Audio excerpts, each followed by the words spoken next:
He's got to start out with a laugh. That's how it Yeah, I begins. agree. Well, we're back. Gents, here we are in our respective spots. Sam, your spot's looking better and better. Yeah, I don't know what I'm I'm allowed to say, but it's pretty sweet up in here, this piece. You know what I'm saying? Well, you're in your house though. Like that's I'm in my big house. deal. Yeah, no, we That's a are. big We're deal. in the house. I'm in my what'll soon be my home office. So I'm pretty stoked. Yeah, glad to be here. Des Moines, Iowa. It's where it's at. If anybody's looking to quit their jobs or move somewhere sweet, trying to convince some more of you people. It's actually got the second highest cancer rates in the United States right now. But Zach Lawn's going to change it all, baby. You see that? Seriously, Zach Lawn, man. He's did you know he's maybe don't care. Can you explain the last two things you said? Highest cancer rate and who? Okay, exactly. Local government guys. Okay, this is to me more important than Donald Trump or whomever. It's like this is the local government that actually affects me. So principle of subsidiarity. Yes. So the number one state for cancer rates in America is Kentucky. The second, close second, is Iowa. Farm chemicals and drinking water supply, high nitrate rates. So there's a big study that was released in the last 6 months that shows that it was basically as we were considering moving here, which is kind of wild, that Iowa has an unusually high amount of nitrates in the water supply. And we have the world's largest water filtration system that is constantly stressed because of the amount of chemicals in the water. So, point in case, I have an entire house reverse osmosis system that takes care of 99% of the nitrates in the water, but it does put a big stress on the water. So anyway, there's a guy, Republican candidate, who's running for governor that just had an underdog win in the primary, I guess, who was going to be on the ticket for the GOP. So there was a guy with the last name Feenstra who was the only endorsed candidate by Trump in Iowa, and he lost to this guy who is much more of a Maha, make America healthy again guy. So his big thing on the running ticket is, so you got two candidates, one guy who is running with make Iowa healthy, get cancer out of the water, and then one guy who's running for pot. He's let's get pot in Iowa, so. And that was yeah, that's right. Wait, so was that the guy Trump supported? Was the pot guy? No, the other Republican candidate. So now it's down to the Republican guy and then an underwear model. So a guy who was an underwear model who cares about pot. There you go. All right. Vote. Come on, red. Healthy guy. Yeah. Well, I'm from Iowa. I know Trump is 137, or I don't even know the number. It's a crazy. He's undefeated this year in his candidates he's picked. Is that right? Yeah, I had seen something about that. That is kind of crazy. Except for that guy. Iowa, 137-1. Here we go, Iowa to the moon. I was actually, was it? I'm trying to I guess first, Fiji or Smart Water. If you're looking for a sponsorship, we'd be open to it, because then you could just have that all day at your house, Sam. So send that I'm here for it. To the Des Moines guy. I'm also from almost Kentucky, so I think you and I can maybe empathize over that. I can see Kentucky from my parents' house. Yeah. So lots of people down there, right? Probably knew a bunch of people got cancer. Yeah. Noah, how about your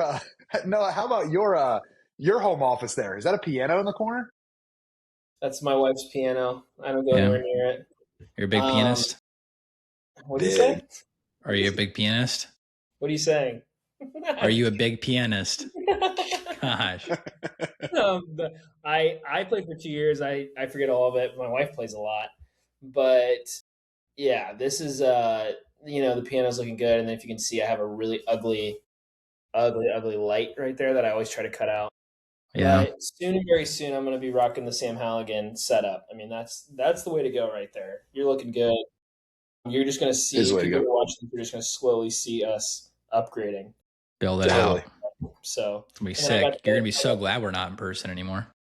I know. I think that's fair. I'm rocking the golf polo too. I'm getting as many rounds in before my baby's born. So did you went golfing today? I did go golfing. I shot a 45, which I'm not too proud of, but I've started to hone in the driver, and I had maybe 4 or 5 290 drives right down the middle. So That's great. my swing thought is probably so unhealthy, but it's keep my back insanely tight and 3/4 swing. Mhm. And it's been just cash money. Just go straight. Hey, that's I great. got back-to-back golf outings Thursday and Friday this week. Come on, you Oh, guys. let's I haven't go. been out once this year yet. Y'all are just What are you doing, Brad? showing me up, man. I'll tell you this. Liza and I were throwing some golf balls around the yard before she went to bed tonight. So I guess that counts as getting my season started. But well, we can jump in. I think this is a current event episode. We're kind of playing with some ideas. Drop some ideas in the comments if you would like us to talk about certain things. But I was thinking about like all the stuff going on in the world, and I really have just had leadership on my mind a lot recently. So I think we've talked about that on the podcast, but it was a couple years ago that I changed leadership positions at Damascus, and I've been reflecting on just kind of the weight of leadership. And as we like go through life, when we take on leadership, we take on responsibility, and as we take on responsibility, we just take on weight with that. And I was thinking about Pope Leo coming out with his like AI encyclical. Like he's leading the church during such a crazy time. You have Trump who's leading the country during such a crazy time. Not to say that like we don't have some involvement in the decisions we're making as a country in that craziness, but like I just think I wanted to focus today's episode on leadership and the weight of leadership, and just how we've seen the weight of leadership play out in our own lives, how we see the weight of leadership play out in those that we look up to, and just maybe talking about how we're all called to be leaders, but the weight that we have to be prepared to carry when we say yes to that. I wonder what you guys think about that, but that's been on my mind, and I thought we could kick the can around and talk about it a little bit. Yeah, I mean, I think from just a very, base level, like the thing that is coming to my mind most readily is, I was kind of joking earlier about subsidiarity, but truly, like, where is your closest, most proximal place in your life? Like, where is like that idea of touching grass? Like, where is the most incarnational place in your life? And it's, if you're a husband or a father, it's your family, right? So being able to think about leadership with your family. I mean, I was thinking about this today as I have an incredible responsibility as a father to be able to lead my children. And that is, it's not easy. Like, I think it's very easy when you scroll through social media, especially Instagram, to see all these people who are trying to be like influencers that are posting things about like being a good dad. And you got smiley kids, you got, going out on daddy-daughter dates and doing all sorts of fun stuff with your kids. It's like 99% of the time, that's not it. Like, at least for me, it's you're trying to control your temper. You're trying to not be a jerk. You're trying not to have to like build up a therapy fund. Like there's a reality that that as a parent, oftentimes you screw up more than, at least it feels like you screw up more than you succeed. And I think about just a very concrete thing tonight. Like Judah, my oldest, so I've got 3 kids. My oldest son is like actually kind of eager in a weird way to take on responsibility. Like last night he was crying before bed because he's like, I didn't get to do my chores. I didn't get to do chores. And I was like, what do you mean you didn't get to do chores? And he's like, I wanted to help. Like I actually wanted. And it's one of those things where when you can be able to truly be patient with a child and teach them, because I mean, it's that idea, if you give a man a fish, he'll eat for a day. If you teach a man to fish, he'll eat for a lifetime, right? So being able to pass along truly a skill set and form someone in a way of life and in a mindset, that's where you actually change the trajectory of someone's life. Which I think at its core, what leadership truly is being able to form, mold, shape the future of somebody else. And so even just tonight, like doing dishes with Judah, it took probably 3 times longer than I wanted it to. It was kind of messy. I had to be very patient, but he's pulling stuff out of the dishwasher and he's like putting it in the dishwasher and he's throwing stuff in the trash and he's really enjoying it. Like there's something about him doing this. And I guess my last point, and then I want to hear what you guys think, is there's actually like some really significant truth to leadership being able to bestow dignity.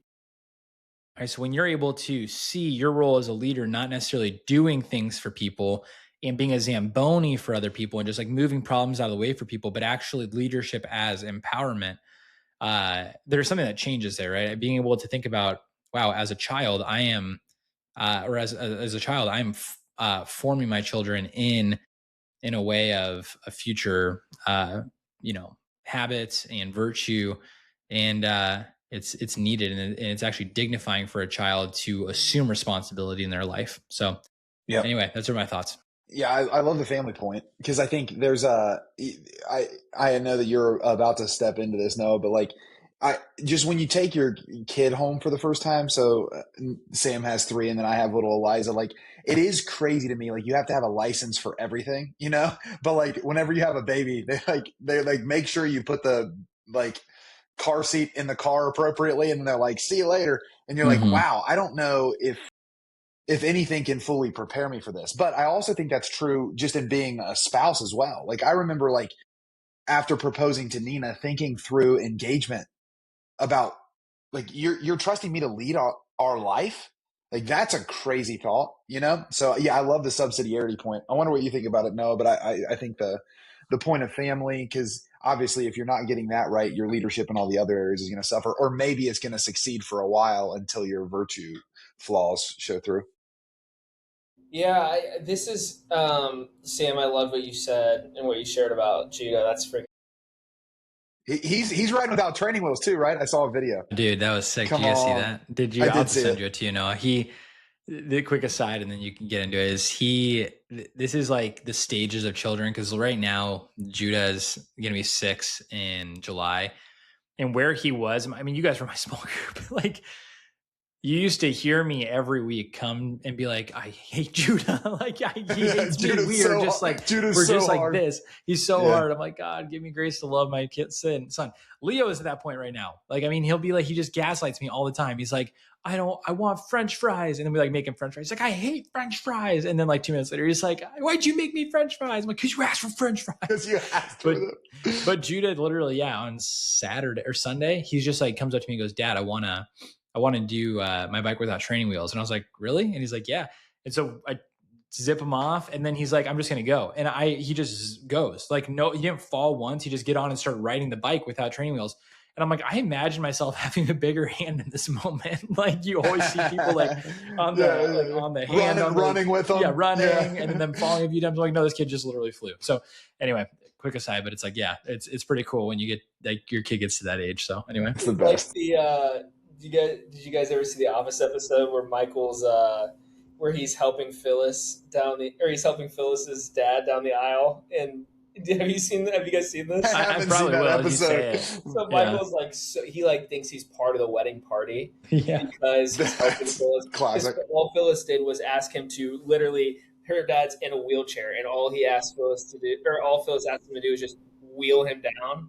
And the whole reason she did it was to get an extra week of honeymoon PTO.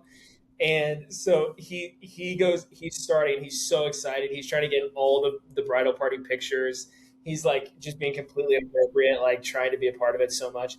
And then he starts wheeling the dad down the aisle as he's as he's like being wheeled down with his daughter on his arm. And 3 rows in, he tells Michael to stop, and Michael's like trying to keep pushing him, and Michael's telling him to stop, and the guy's telling Michael to stop, and then the dad stands up and like walks the rest of the way, and just and Michael like takes it down and makes all this noise, and he's like, that son of a. He's like the show. It's so funny. But that's what I pictured right now with you and Judah. Like, Judah just gets on his bike. He's like, all right, see you. I was cheating. But no, I think I love hearing that story. And I think what's coming to mind is, I know, like, I used to hate growing up. I hated the word leadership, and I hated how much I was asked to lead and always being told I was a leader, because I'm like, it was just such a cheap word to me, because I'm like, if it's like when in the what's that movie? Gosh, the superhero family. It's a cartoon. The Incredibles. Incredibles. Yeah. I kept thinking Impossibles. The Incredibles also show. In the Incredibles, when it was like when Kronos is like, and when everyone's super, no one will be. That same thought. If everyone's a leader, no one's a leader. And so I've just been even asking myself that right now in my life. Like, wait a second. What makes, if everyone is supposed to be a leader, are we just basically doing a funnel thing where like we're just telling everyone to be a leader because we know only a certain percentage will be? But or is it like, no, we genuinely believe every human is supposed to be a leader? And if that's the case, then what the heck does that mean? And so I've been Yeah. wrestling with that a lot, and I'm like, is everyone being a leader meaning that, like, what's the definition of leadership? What's the definition of being a leader? Because I think for me, I'm like, I think I would define it, and this might be controversial, but I think I would define leadership as like discipline exposed, or uh, discipline that adds value. Because for me, I'm like, if everyone is called to be a leader, then I don't know. I think most leadership, because everyone isn't being a leader, most leadership does have to do with people, right? So like, and especially as a father, leader, it's not even a question, right? But like, when you're with a ton of young adults, let's say, who none of them are married or have kids, how are they? If everyone's a leader, then what does that mean? And I think that's what I've been thinking about a lot, is like, because the majority, maybe there's 20% of the world that actually steps into leadership, therefore there's people to lead. But like, if we're telling everyone they need to be a leader, like anyone who's listening to this, what if they actually listen? Then what would the definition of leadership be? And that's just a question I've been, so I just want to throw it back because it's something I've been wrestling with. Yeah, It's too many curious. chiefs and not enough Indians is that old adage, right? Like if you have Yeah. so many chiefs that the whole tribe's chiefs, then there is no need for the term anymore. So it's a reasonable question. Yeah.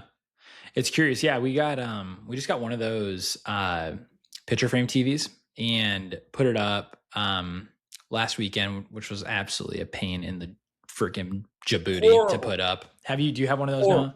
We have one, and we left and had somebody else set it up.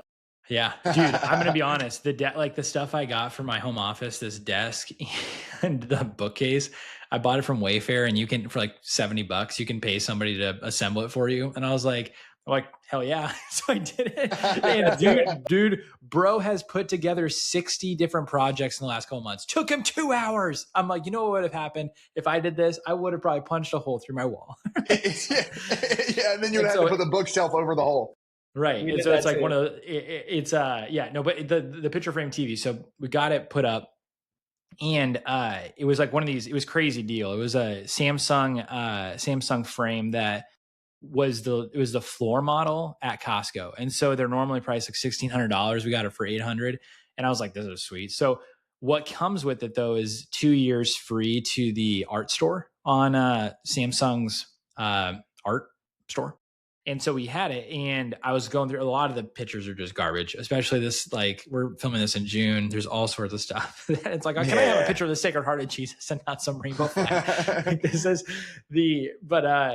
so I found this image, and I'm like, okay, this is super patriotic. It was George Washington on, like, in the Delaware. You guys seen this picture before? It's like Delaware. Christmas. Yeah. And so he's up there and he's doing the thing. And if I knew how to screen share, I would. But the thing that was striking was actually sitting there praying one morning. And it was kind of this idea that you were just talking about, Noah, where it's like, okay, you've got this guy who's literally the commander in chief. He's standing at the front of the boat. And then you've got other people who are they got their place on the boat, right? Like the boat's not going anywhere without people who are rowing. And then the boat has some sort of purpose for the guy who's like holding his cape. You know, he's like, I'm George Washington's cape holder. But there is a reality of like, what does leadership look like? And I think it's kind of almost a duality, right? So is everyone going to be the CEO of their company? No, there's one, typically one CEO. I know a couple places that have more than one CEO, and it's not so great. And there's people where it's like you have, like, you know, everyone's called to lead their life, right? Everyone's called to lead their family.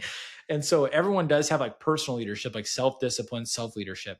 So, I mean, I think there's a continuum that we have to kind of look at, right? So not everyone's going to be put in this massive position of leadership, nor should you, right? Brad, your point of Chiefs, Indians, right? Go Chiefs. But there's this importance of every single person being able to be the leader of their life. That's my contribution right now in this moment. No, that's a good contribution. I'm thinking about the definition. I'm thinking about other things. Yeah. So I think it is probably fair to say that everybody is called to leadership in their life. it's also probably fair at the same time, as long as we define our terms, that not everyone is called to be the degree of leader that other people are called to be. I think leadership happens in degrees. Like there are going to be people that's leadership impacts more numerically. Like, so they're going to create an impact on a greater quantity. And there's others that are going to have impact that brings greater quality. And you're going to have to figure out where you fall on that personally. But for a definition for leadership, I think if we're referring to the part of leadership that everyone's called to, I don't actually know if I love this, but I was thinking when you were talking, Noah, about just the idea of like maximizing impact in the position you're in. So like I think that there's something to this maximization principle, like to be a leader of like your job, of like the job that you've been entrusted with. Like to lead that is to do it excellently, to maximize it, and to create impact from that, whether it be impact on people that are below you on the org chart or alongside you doing the thing with you. And I think that it's that maximization part that ties into what I was saying at the beginning, which is just the weight of leadership comes from the responsibility we have to take. So I think the moment that I'm given something and I take maximum responsibility for it, I begin leading that thing. And again, I don't know if that's the perfect definition, but there's something about maximizing the thing that's been entrusted to me that I think is definitely a leadership call for everybody. And I think there's degrees of leadership, which I think we should also talk about. But as you work your way up and you're a leader of men or a leader of a department or an organization.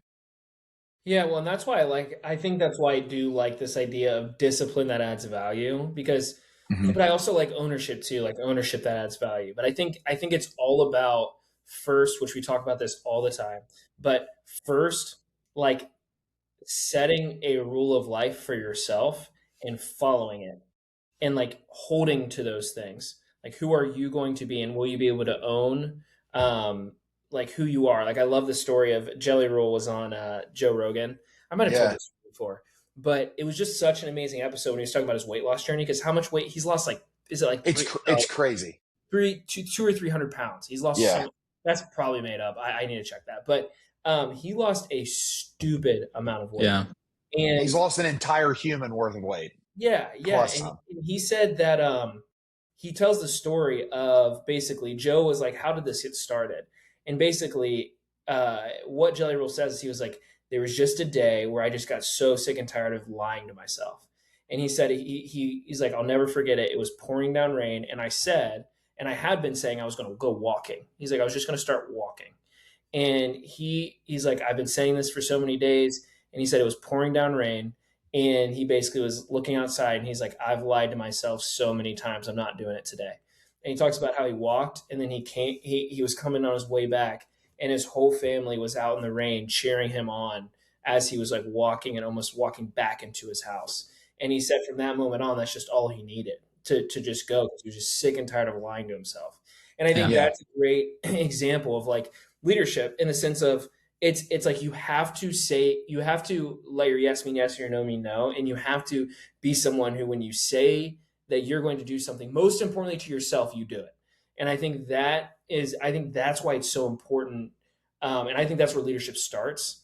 And then I think as that begins to get exposed, or as you begin to be a self-disciplined person, stepping into whatever sphere of influence you're in, you are going to naturally have people gravitate towards you and begin to trust you, because they see that what you say you do, right? And I think that's kind of why I like this idea of discipline that adds value, because I think it actually is the case. It's like if you are not lying to yourself, it probably means you're not lying to other people.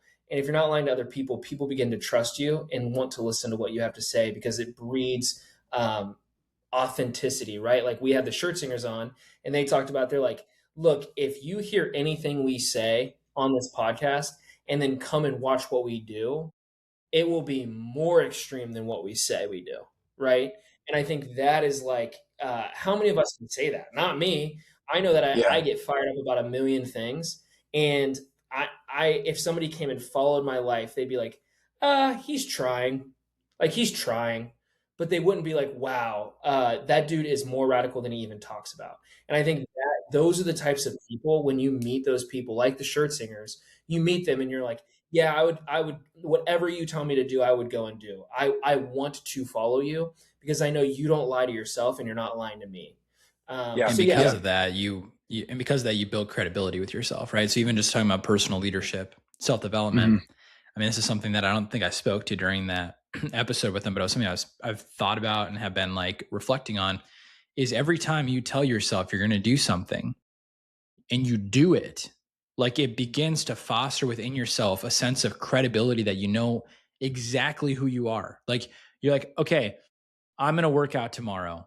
And you know, in the back of your mind, no, I'm not. Like you're just, to your point, lying to yourself. And then if you don't get up and you don't do it, you begin to create the narrative in your mind, the powerful story within your mind of, I just lie to myself, or I don't keep my promises, or I'm not actually the type of man who does that type of thing. Bar none. Like it's better that you don't say you're going to work out and then don't do it than telling yourself you're going to and then don't do it, because you're going to create and reinforce this narrative in your mind that you actually don't keep your word to yourself. Which I've been around people where it's like they do exactly. I mean, it's not just there are people. These people exist outside of the shirt singers too, where it's like you meet them and you're like you are 100%. It's a through line through your life. Like it's not just you talk some really amazing words and then you don't back it up with action. And those are the type of people that when I do get around them in the context of leadership, I'm so much more willing to follow them, because it's like, it's not just you're saying words to just tickle my ears. You're saying words and you reflect with every facet of your life. Doesn't mean you're perfect. No, but you live it. And I think that's one of those things that when we think about context of leadership, I mean, I think about the men that I desire to be led by. I don't question their integrity. I don't question their integrity themselves or to other people. Like they mean exactly what they say and they do exactly what they say they're going to do. Right. So I think, I mean, that's to bounce off, like I think that's such an important part of if we're talking self-development, self-leadership, to do what you say you're going to do. Yeah. I actually put that on my, like the medicine cabinets you have above your like sinks. I put inside my medicine cabinet a few months ago. It might have been after the shirt singers, actually, now that I'm thinking about it, but just a note card that says, do what you said. So when I open it, it just says, do what you said. And I think the reason that was important for me is because I think similar to you, Noah, but I do want to try to steel man the case for a second as well. But I think similar to you, Noah, my natural default is to get passionate about a lot of things and then not be able to keep up with all of them. That said, I am realizing maybe in the last month of my life, though, I've stress tested a lot of my life. I've said yes to more things than I can do the majority of my life. There have been unbelievable drawbacks to that. There's been the overpromising, under-delivering, some other things. What I would say is now that I'm getting prioritization right, though, I feel incredibly light in what other people feel overwhelmed by. Because I'm still able to do a lot, just not too much to where I'm not able to like follow through on anything. But I'm able to do a lot and still feel relieved from it. So I wonder if in leadership too, like we have to, maybe I throw that to you guys because you guys might have challenges to that, but I think you need to recognize your proclivities and then say like, what type of guy am I? Am I the type of guy that's going to do one thing every day for the rest of my life and do it excellently? I think there's great virtue in that. Am I the type of guy that's going to say yes to a bunch of things because I want to impact a ton of things? And will that lead you to not do some of the things you want to do? There can still be virtue in that too, because you're taking on the test. It's kind of like it's weightlifting in the same way too, right? Because like it's like weightlifting. Like there's going to be times when I try to max out, and the reality is like I'm going to put more weight on there than I can actually lift. And then there's days where I'm repping out. I think the difference though is I think one of them comes down to integrity and one of them comes down to you like, so I mean, I'm not trying to tell you that was a stupid analogy, but it's like that has nothing to do with virtue. Like, but speech has everything to do with virtue. So like when you say you're going to do something, you freaking do it. Like that is integrity, right? So, and quite frankly, integrity of speech, right? So this is, I think when you think about virtue, it is virtuous to say, I'm going to do this and then do it. And if you're not going to actually own up to it and to not do it in a way where, and to do it in a way where you're not going to like blame it on busyness or blame it on your schedule or some sort of like artful way to get out of the actual blame that there is, because there is a blame there and it's on you for promising to do it and then not doing it. Does that make sense? So like there is I think I agree, but I want to push in on it, but you finish your point.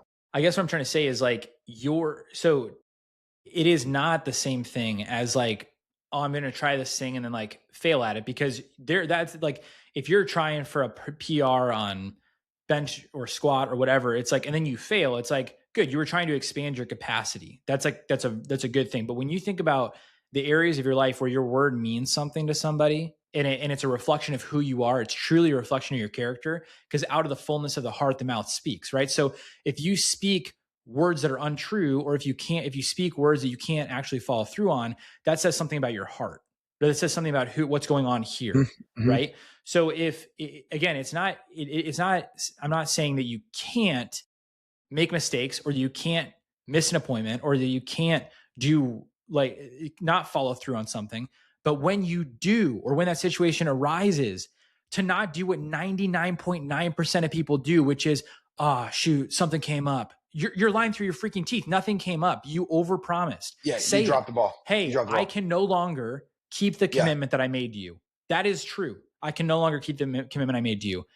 How can I make it up to you? Or what can I do instead? I'm not going to be able to make it tonight. And that puts authority in your life too, of being able to put a boundary. Like you can put a boundary there and say, I can no longer do this, but this is because I chose it, not because of some nebulous circumstance that I'm now like covering up to like make us both feel better about the blame. Does that make sense? No, completely. I would say unless that nebulous circumstance is actually a real thing that you're not using as an excuse, but are simply using that thing to say, I do take full accountability for this thing mm-hmm. happened. All I'm trying to say is I agree with you. Like when you speak something definitively, you should follow through on it. That's virtue. But I would also say there has to be a place in our lives, or maybe I'm just speaking this because it plays to like what I'm working through with the Lord right now. I think there has to be a place in our life though for us to speak things that are at the limit of our capacity, to speak things that are like, I'm going to try a freaking crazy thing. And then tomorrow it just didn't work out that I got to try it. And I wasn't actually lying. What I was doing was motivating. What I was actually mm-hmm. doing was saying, I'm going to look ahead and I'm going to say the thing that's huge. And again, if that's all you do, you should know yourself and stop being just a dreamer that doesn't put any action in. But I'm wrestling in my life with like, I think that sometimes it drives me crazy, like the capacity that I think people can have, but because they're like, I'm just going to make sure I do the one thing tomorrow well. I'm like, man, but you could do so much. You could do so much. And I know that the frustration's opposite with me sometimes. It's like, if you would just focus on something, man. So again, I'm just wrestling it out in real time with you guys, but it's been a huge question for me, because I think that like, I agree that over time, I tend to follow the people that follow through on what they say.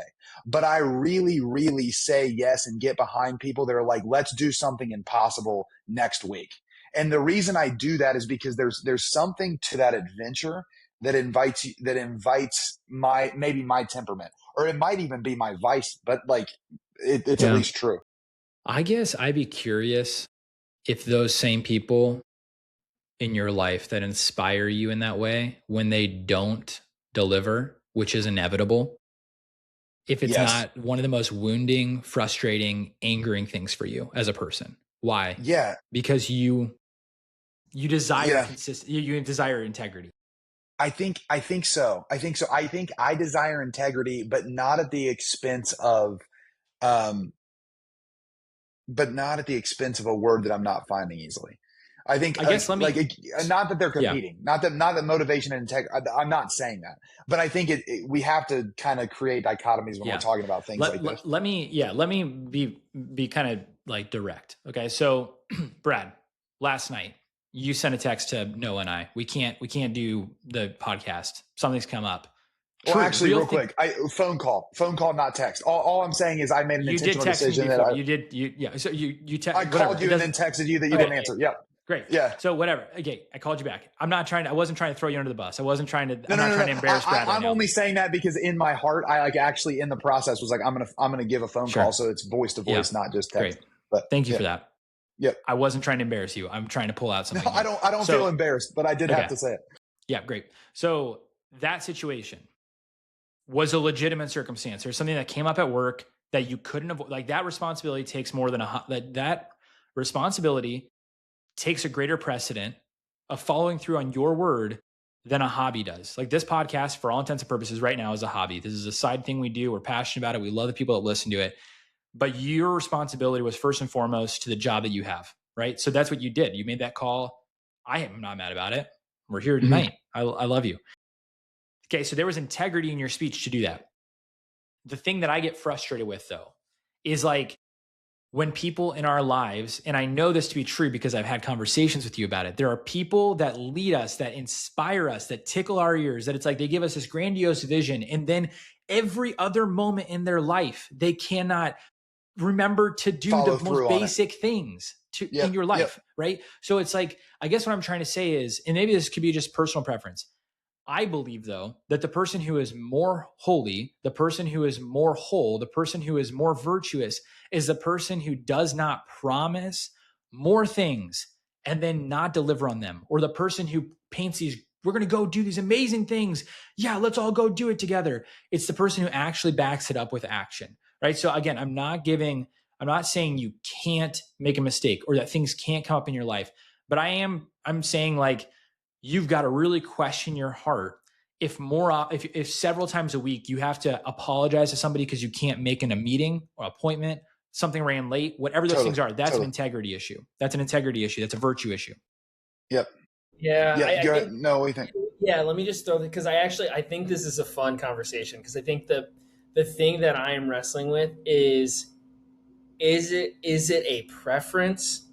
Or is it preference or principle? We talk about this all the time. Like, is it preference or principle? I think, like bluntly, my wife is more attracted to me because I am more charismatic in my personality, right? That I kind of get really like the joke is that I'm passion, she's peace, and I think like that right there is an interesting thing. Like she grew up in a family, the most disciplined, consistent people, and I have such deep, profound respect for them. Like they did the same thing every day, and it caused an insanely stable home, like very stable home. They knew what they were going to get, and they raised amazing kids because of it.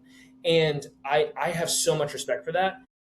And there wasn't really chaos. There also wasn't a massive amount of emotion and passion, right? I grew up in a home, all emotion, all passion. There was some discipline and order, like that is true, but it was a lot of discipline and there was a lot of passion and a lot of emotion. And I even have this memory, and I mean, God rest his soul, I love my dad, but I have this deep memory. I was obsessed. I was probably 9 or 10 years old, and I got obsessed with sports cards, just trading cards, and I was collecting tons of them. I still have 3 LeBron James rookie cards. I'm just waiting for him to retire so I can sell them. Like I have all these, I probably have over 1,000 cards. And I remember there was a day I had a neighbor who had like probably 8,000 cards in his basement. And I was like, wow, I want that. And I remember I traded him. I used to have 4 LeBron James rookie cards. Now I have 3 because I traded him one for like a fake card that my brother still had. Dang. But aside from the point, the reality was he had all these cards, and so I really wanted a lot of cards. And I don't know if my brother found it or whatever, but on eBay there was 800 trading cards, like sports cards, for $20. And I was like, oh my gosh, this is going to be the greatest day ever. And I asked my parents, and my mom was like, of course, your dad just needs to do it, because she was really busy. And my dad was like, okay, I'll do it. And he kept saying he was going to do it, and he kept pushing it off. And then like I was such a punk kid. And so I happened to do something that got me in trouble. And I remember my dad's like, you're not getting your cards now. And this was like 3.5 to 4 weeks after he said he was going to do it. And I remember thinking like, yeah, I'm getting in trouble right now, but the consequence is just so that you don't have to do something that you said you're going to do. And it's like a core memory in my life. Yeah. And again, I love him, but like it's a core memory in my life of like, you know what happened there? You were a man who said you're going to do something you didn't do, and I've lost respect for you. Mm-hmm. And it wasn't like just that moment that made me a rebellious child, but it was a moment stacked on other moments that definitely made me a rebellious child, that made me lose respect for my dad. And he was a very passionate, charismatic, emotional guy who was fun to follow. Everyone liked him. But that was an area that like made me trust him less and definitely made me want to follow my mom. And I think that's it. So I think even just sharing that example, I'm like, are there people in this world? And I think, again, like I said, my wife definitely like wants to follow me more because of my passion. I have a lot of respect for her, so much so that I married her. I have so much respect for her over pretty much almost every other woman that I know because I saw her do the same thing every day and always follow through on what she said she was going to do. Even to this day, wakes up every morning, 2 eggs, 3 pieces of bacon. She's freaking 9 months pregnant, still works out every single day, and is doing the same thing, whether it's Pilates, running, lifting, whatever it is. She's working out every single day. She's praying for an hour in the morning. She goes to work. She does everything that she says she's going to do. She does. And that's why I married her. It's because like I can trust you and I respect you and I want to follow you. And so I think I'm like, is it a preference or is there a legitimate principle here? And I think that's the piece that I'm researching. Well, can I just, I think I love everything you're saying. What I'm saying is if we look at both sides, you have to look at the light and the shadow side of each, right? So we've focused a decent amount on the shadow side of like the over promising, under delivering. I think that there is a light side of it too, which is, hey, we're going to go for that thing. Okay. We didn't hit it next week, but a month from now we hit something we never would have been able to had I not said we were going to do it in a week. So like, I think there is a light side of that, which is not just a dropped ball, even though I think the shadow side of it is the drop ball. I do have a question real quick. This is what I'm trying to think of, because I can think of, we have focused a lot on the shadow side of people like you and me. But the question I would ask is I'm actually racking my brain to think about this. What is one time that like you can even use me as an example. Yeah. What's one time that I overstretched myself in a way basically what's one time that I pushed those limits, like what you're talking about on the light side of this type of people like us, that we did pass the limits and everyone was like, whoa, that was amazing. I personally can't think of one. To be completely honest, I would go to missionaries this year. So we're going to get 400 missionaries. That's just, we're going to do it. That's the goal. We didn't have to get there in order to actually operate, and we didn't have to get there to operate as healthy as we ever have. So you set a goal that was astronomically high, and then you're like, we're going to go after it, and that's what we're going to do. And I have no doubt that we're going to hit it. Like, I legitimately remember you saying on a regular cadence, there's no doubt we're going to hit it. And we didn't hit it. I don't think at all less about you in any way, shape, or form because we got 378 instead of 400. So like, again, it could be my own proclivity. I don't think that's a broken word though.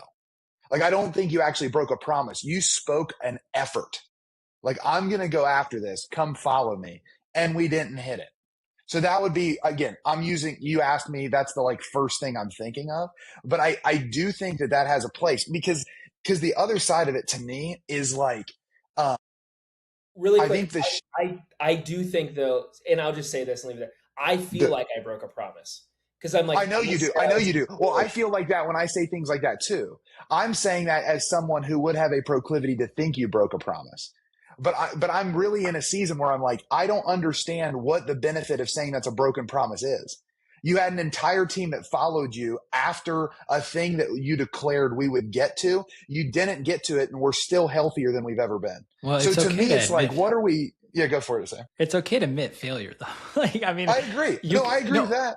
Am I saying that? Am I saying the opposite? Go ahead. No, I'm not saying you're saying the opposite. I'm saying that like Noah can live in both realities. So he's saying to himself, I failed. I did not and maybe fail is a strong word. I did not live up to what I said I was going to do. Yeah, I would say I failed. I think I failed.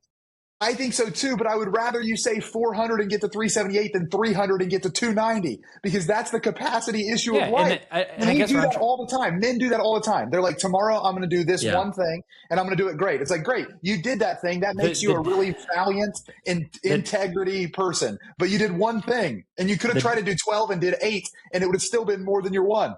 Go ahead. The difference though, Brad, is that he had an entire quarter to do that. He wasn't trying to do it tomorrow and then failing for 7 days straight. That's what I'm trying to say is that when somebody sits there and says, I'm going to cast this vision for my life.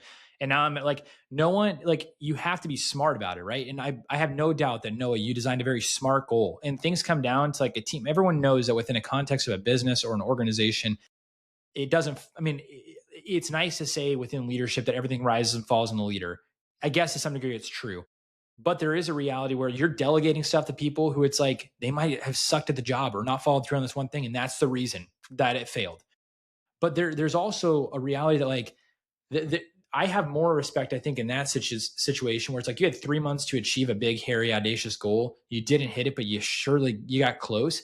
Then when the person who's like, I'm going to wake up 3 of the 5 days this week, and they couldn't even wake up one time. Like to me, that is like a massive lapse of character.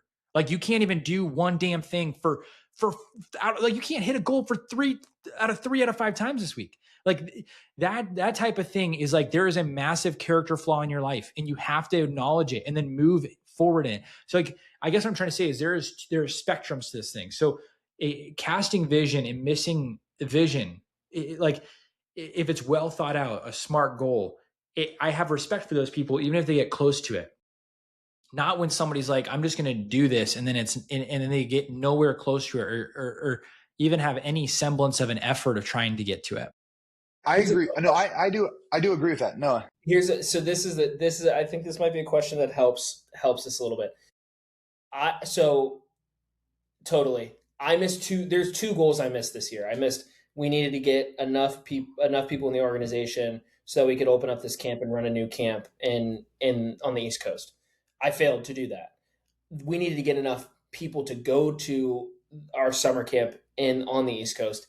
I failed to do that. I got what will probably be, I'll end up being 100 people short of what I said I was going to do. So I made a promise. I didn't deliver on that promise. Do you think that two questions? One, do you think that I should be given more leadership or less? And then 2, do you think more people want to follow me or less people want to follow me? Dude, I'm telling you, can I throw the inverse of your equation? Should you have set the goal 250 campers less and then called yourself successful? Because then you would have actually surpassed your goal by 100. Because I think that cheapens it. And that's why I think there's a tension here. It's because my answer to your question is, well, it depends on how effortful you were to achieve the thing you were setting out, in my opinion. I just don't see there being another way. Or else we set incredibly low goals for the rest of our life and we just hit it. And then we get to be like, yes, see, I'm always succeeding because I did the low bar. And I just think that there's something, again, there's light and shadow side to both. What I would say is the over-promising, under-delivering, it begins to be, can I trust your word at all? Totally get that. I'm in complete agreement there. I think the light side of it, though, is you get more out of people oftentimes than you would have gotten out of them had you said something less. What I would say on the other side is like the light side is like, wow, you're starting to do the thing that you said you were going to do. You're going to be able to build on that and scale over time. That one block becomes 2, becomes 3, becomes 4, becomes like that's the light side and the good path. The other side you become so transfixed on the 1 or 2 things you're doing that you actually get priorities out of whack because it's 1 to 2 things. You're not able to stretch capacity and do more things. So again, I think there's light and shadow side, but I'm just pushing in because I really love this conversation because I've been really wrestling with should I just be completely different? Should I just be a person that says, you know what, all the things on my plate, I'm going to empty them all off and I'm going to go one at a time and say, hey, I'm just going to go to work from 9 to 5 every day. And if I do that, that's a win for my week. Or should I be the sort of person that's like, no, I have these things. I should hold to them as best as I possibly freaking can. But I know because of realities that 1 or 2 things are going to fall a month. I don't actually know the right answer and if it's preference principle, but I think this is one of those conversations that reminds me of when we sat in my living room in Minnesota for 3 hours. I feel like we could hash this for and I would enjoy the heck out of it. I guess a couple things to just kind of directly answer some things. So Noah, to your thing, the example you used to me, just because of my proximity to the organization you guys work for, it's it's a little too close to the chest for me to comment directly on should I look at you lesser? I don't think I would. I mean, there are I guess when you think about an entirely different situation of a different organization setting a big goal, if like one of the core directors of a organization fails in a organizational priority or struggles to hit that goal, do I look at that director and say, man, he failed, what a screw up? I think I look at the entire leadership of an organization, or the like the highest level of leadership, and say, where was the miss that led us to this point? Right? So it's like, do I look at you? No. Do I look at somebody else and say, what happened there that led us to this point? Probably. So like, that's, I guess, to you, I wouldn't say like, dude, what the heck? I can't trust you anymore. I would, however, if it was a massive miss, like a massive miss, and I have no idea. Like I'm not trying to say anything about who you guys work for. I'm just, if I take this completely out and there's a massive miss on behalf of the entire organization, have a core priority, I then question, can I trust the actual leadership of this thing? Right. So does that make sense? So I guess to answer are you with me there or not really? No, I am. I think I want you to finish because I have another, I don't want you to finish. I like what you're saying, but I have a question that came from that. Okay. Let's go there in a second. I think something that could be a very good delineation here is the varying degrees of your word. Okay. So I don't kill anybody over my group text and no one's killed me over it. So I have a group text that we aim to wake up in the morning early. We aim to pray in the morning. We aim to work out in the morning. We aim to do that all during on or before the 5 o'clock hour. There have been weeks where I have missed it. No one has come after me with a freaking pitchfork. They've asked me like, hey, what's going on here? Is something going on in life? And there have been moments like the last month was very hard of like moving. I was inconsistent since being in my house. I've been more consistent. I've hit probably 90% of the day since being in my house now. Now that to me is a very lowish level of like commitment. Is there still integrity of speech there? Absolutely. If I'm saying like, if I'm going to come after and say a very bold statement of I'm going to wake up at this time tomorrow and I don't, like that is a different character lapse than me just being in the chat and like participating, right? When I make a claim, that is a upping the ante. Now, if I make a resolution and I have accountability partners for it, that's a greater, I guess it goes all the way up to like, okay, in your business, you set priorities, you set priorities in your goal. You have to be held accountable to that because you can't just say stuff and then not back it up. And then it gets to this point where you get guarantees, right? I get super pissed at organizations or businesses when they make a guarantee and it doesn't follow through, because that to me, that's like kick rocks, dude. I'm never coming back to this place. Like I'm never going to work with you again because your guarantee to me, you're like, my word is my bond. Like that idea is completely lost on our generation. People use words so flippantly. People use promises so flippantly. And so I guess what I'm trying to say here is to see things almost like a gradient scale of like, okay, from like your like a group chat where you guys have kind of like a common bond that you're trying to get to, but then all the way up to like quarterly goals, priorities, guarantees. Like that, I think is where there's truly like a greater responsibility. Elicits like a greater character lapse if you miss the mark on it. Does that make sense? Like all the way up to a guarantee, I think could be one of the greatest misses. If someone guarantees something and it doesn't happen, I'm like, I would never work with you again. Yep. Totally. No, the level. Yeah, I like that a lot. No, you had a question though? Yeah. So I think what I'm thinking about, because I like a lot of what you said, Sam, and I think it made me think about a question. So I think the question that I have is because Brad, you're saying let's aim at these things and let's try to hit them. And if we didn't hit them, we aimed, right? And I think and we might have gotten more out of it than had we said something that we thought was doable. Again, I'm not saying always do that, but I think there's a case. But I think my thought is, shouldn't we? So after that happens, let's just run with the example of I missed the mark on getting enough people to the event that I said I was going to and getting enough people working the event that I said I was going to get working. Let's just take that situation. I'm now going to look down the road and say next time, now we know kind of our limits and we know the areas we failed. Next time, I think I will put my numbers a little lower. And I think because I because I want to be realistic. And so I think my thing is like, if I if I say I'm going to go to my brother's basketball game and I show up late, I need to then evaluate everything that happened before that moment, pinpoint why I was late, and not have that happen again. Because that's a value I have. And so I think what I'm wrestling with is like I actually agree with you, Brad. I do think we got more out of our people than we would have had we set the bar a little lower. And at the same time, next time I'm going to give a more accurate number for the sake of actual success, team morale, and and following through on what I said I was going to do.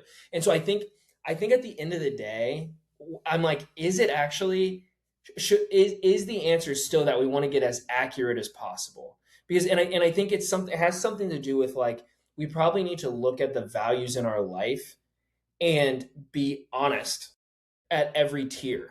So if my number one goal is to be on time for my brother's events in his life because he doesn't have a dad in his life and I'm a father figure in his life. Okay, that's like number one. I'm not even saying it's number one, but let's say it's number one. And then we're friend events after, and then let's say this podcast, and then let's say basketball on Wednesdays. Let's say that's the order. I need to then make those commitments to those values in that subsequent order. And if I say yes, I can make it to all four of the things I just said on a consistent basis, and I'm missing them, I need to then evaluate which ones are the most important, start putting more of my time, energy, effort, and commitment towards those specific values in a tiered fashion. Then the hardest part is be honest with myself and with those people at the other tiers that this is not what I can commit to. So I think the point I'm thinking through, and again, I'm more like you, Brad, than I would be like Sam, for example. I would say I still think the most virtuous and best form of leadership would probably be towards Sam, because yes, I'm overcommitting on the front. Then on the back, I'm actually committing less to get more accurate so that my word means something and so that I'm not under promising and under delivering. So I guess the question I'm asking is it, and I think this is true, is it still that over promising and under delivering is what we want to end up with than stretching your limits? That's the question I have. Is over it's attention. Yeah. So that's the thing I'm like wrestling with. And I think, and it could just be a value for me. I think the value, I would say my end goal is still living a life where I don't overpromise and underdeliver, because that is authenticity, versus stretching my limits. Yeah. That's what I think, but I don't know. It makes a ton of sense. I'm actually super glad this is where this episode went, because I think it's wrestling things out in real time for me. I think let me throw this out as a schema. I don't know if it answers your question, Noah, but I think what I'm trying to advocate for is, I think in life, to Sam's point, I love the scale idea. There are things that are either yes or no. That, like, I am saying that I am doing this, so I have given a yes, not a no. If I said yes and I don't do it, I think there's integrity to be gained there. But I think that in my life, there are things I say probably not and hopefully too. And like, I think sometimes I don't externalize that thing, which is probably where that integrity thing might even still play here. But I'm just saying, in life, there has to be a place for hopefully and probably not. Because what happens is, when I say hopefully, I'm saying that I'm not even able to have enough information to say definitively yes here. But I want to say it in such a way where I'm motivated to do it, if any way possible. Then probably not is like, it is highly unlikely I can make this happen. If I can, though, I'd love to. I think a life of just yes and no, I don't think it's as scalable. I think that's what I'm coming to. And I think that is life meant to be scaled? That's the question. That's the question. I don't know, because it's the idea of like you said at the beginning, Sam. I think it actually ties in. Subsidiarity is the most critical piece. Like, who I am to my relationship with me and the Lord, who I am to my relationship with my wife, who I am to my relationship with my family, who I am to my relationship with you guys. Like, you can take the concentric circles as far out as you want to. Like, I think that those things matter more, but not only. And I do have a personality type and a tendency to extend the ripples pretty far out. Whereas I know that some people are like, stop moving the ripples so far out. So to say a really quick inflammatory statement as we wrap up, I will say this too, as I've been thinking about what Brad's saying. Look, you do have to acknowledge, because again, I think I'm leaning on the over promising and under delivering, and I think I trust and follow people that do that more. I will say though, you have to look at history and say which leader that moved the needle actually did that, and I think it's like way more towards the people that stretched past their limits and over promised and under delivered massively. Like Winston Churchill, massive over promise under deliver guy. Even like, and I don't think Trump is any sort of leadership guy, but I think that he has moved the needle in certain ways that are bad and certain ways that are really good. And then it comes down to though, what is the purpose of a human person, right? Is it to be the person who does that, or is it why? Well, that's the leadership question at the beginning. Well, and so to that point, Noah, every damn person on that list had massive lapses in character at some point in their life. True. Scandal followed their life. I don't want to be that person. So I'm not trying to be some sort of Amish person who just like, yes, like I do this and do this and do this and do this. And that's like my life. No, that's not what I'm not advocating to be a person who just like lives life in such a way where you are a robot and like you go to bed at 9 p.m. and you wake up at 4 a.m. and you do. It's like, no, my life has plenty of spontaneity. It's just like when it comes to matters of truly, who am I creating my life to be? And then you talk about ripples, Brad. It's like the greatest ripples in my life are going to be the 4 kids that I'm going to raise, at least like in the maybe more, but like who those people are will extend way further than anything else I do in my life. And so it's okay. Is that person, the patriarch of our family, a man of integrity, a man of character, a man of virtue? I'd rather be that than Winston Churchill any day of the week. Yep. And I just you need Winston Churchill too. Do you though? I don't know. I think you do, but I think I see the tension because I would say the same thing even about like Thomas Jefferson and the penning of the like. There's a ton of things that like it shapes culture forever, but it doesn't. It's a good. You did say an inflammatory thing right at the end. I have no idea how to land it. Here's what I'd say. Sam, I completely agree with you. You're not the sort of person that lives robotically. Like Noah and I know you.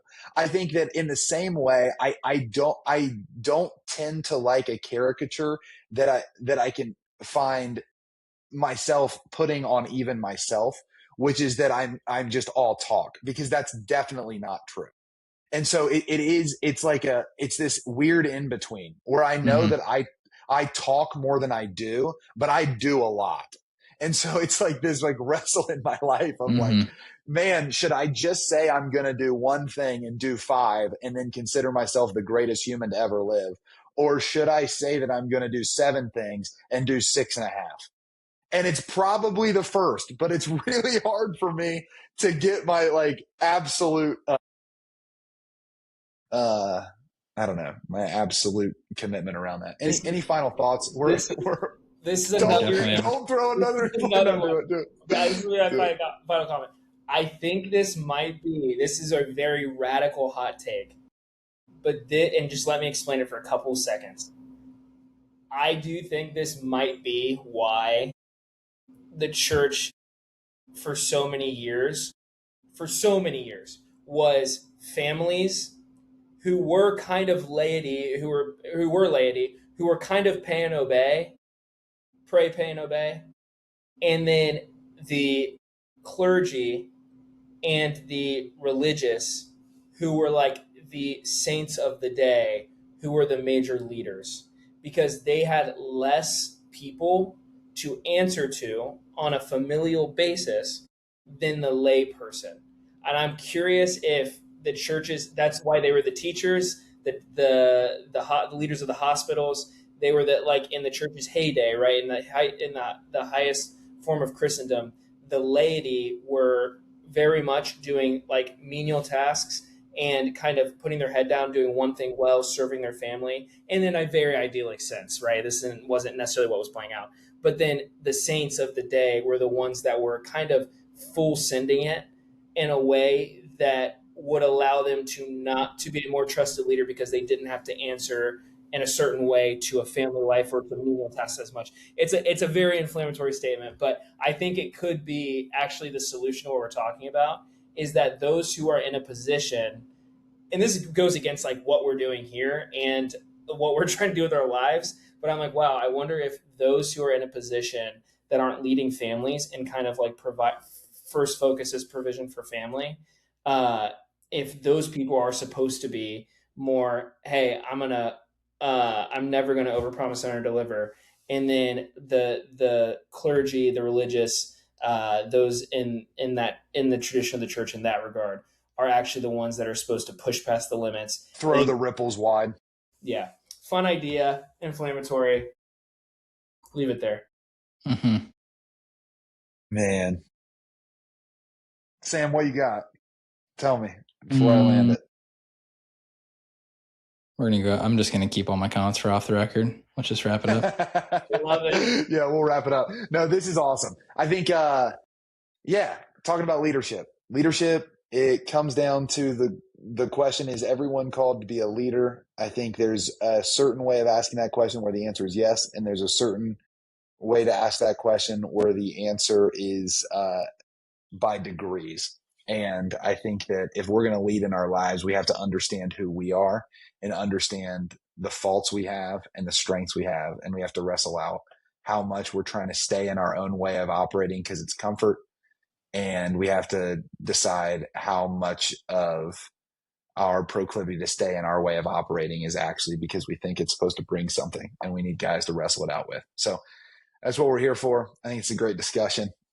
If you're joining us for the first time, hopefully we have more conversations like this.